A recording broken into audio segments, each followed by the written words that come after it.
Bismillahirrahmanirrahim. Assalamu alaikum. This is me Muhammad Bilal and welcome to my YouTube channel. So in this video I will tell you how to solve quadratic equation by factorization method.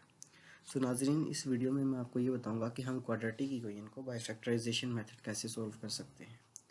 और आपसे दरख्वास्त है कि video को and तक ज़रूर देखें, video को लाइक और शेयर करें और चैनल को सब्सक्राइब करना ना भूलें ताकि नई आने वाली इंफॉर्मेटिव वीडियोस आपको आसानी से मिल सके।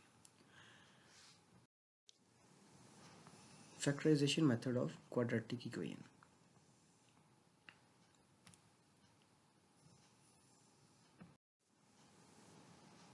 Solution of quadratic equation by factorization method. So नाज़रीन, हमारे पास एक क्वाड्रेटिक इक्वेशन है 7y² - 4y - 3 = 0। हम इस इक्वेशन को बाय फैक्टराइजेशन मेथड सॉल्व करेंगे और इसमें मौजूद अननोन वेरिएबल की वैल्यूज़ को फाइंड आउट करेंगे। सो सॉल्यूशन में सबसे पहले हम लिखेंगे given equation 7x² 7y² - 4y - 3 = 0। सो ये क्वाड्रेटिक इक्वेशन, इसको हम बाय फैक्टराइजेशन मेथड से सॉल्व करने जा रहे हैं, लेकिन इससे पहले हम इसका थोड़ा रफ वर्क में काम करेंगे जिसमें हम फर्स्ट एलिमेंट को लास्ट एलिमेंट से मल्टीप्लाई करेंगे। इन दोनों को मल्टीप्लाई करने से आंसर आएगा -21y²। अब हमें कोई ऐसे दो नंबर पिक करते हैं जिनको मल्टीप्लाई करने से -21y² आना चाहिए, जिनको ऐड या सब्ट्रैक्ट करने से मिडिल टर्म -4y आना चाहिए। तो नाज़रीन, हमारे पास दो ऐसे पॉइंट हैं -7y + 3y। ये दो ऐसे एलिमेंट्स हैं जिनको मल्टीप्लाई करने से -21y² आता है और इनको ऐड या सब्ट्रैक्ट करने से -4y आता है। सो दोनों कंडीशन फुलफिल हो रही हैं। So by factorization method we can put these two values in above equation. So नाज़रीन, फर्स्ट टू एलिमेंट्स में से 7y कॉमन आ रहा है। So taking common 7y from first two elements we get y - 1 as a reminder and taking common 3 from last two elements, so y - 1 as a remaining element, equality as it is. अब नाज़रीन, इस पूरे expression में y - 1 common आ रहा है।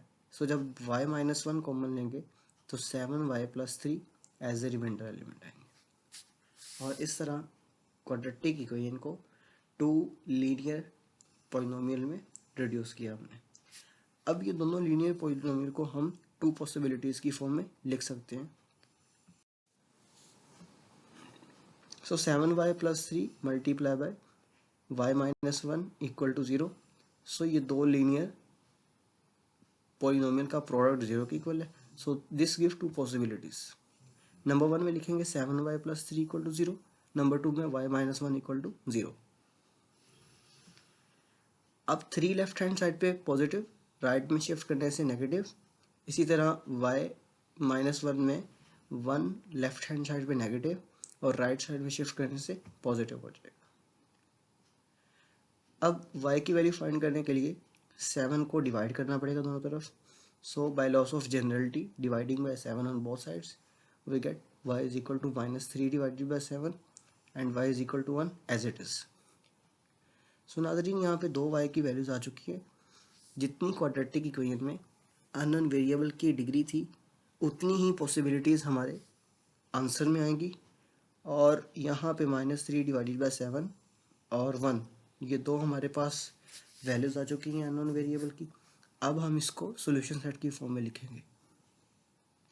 Hence the solution set of the given quadratic equation is -3 divided by 7 and 1।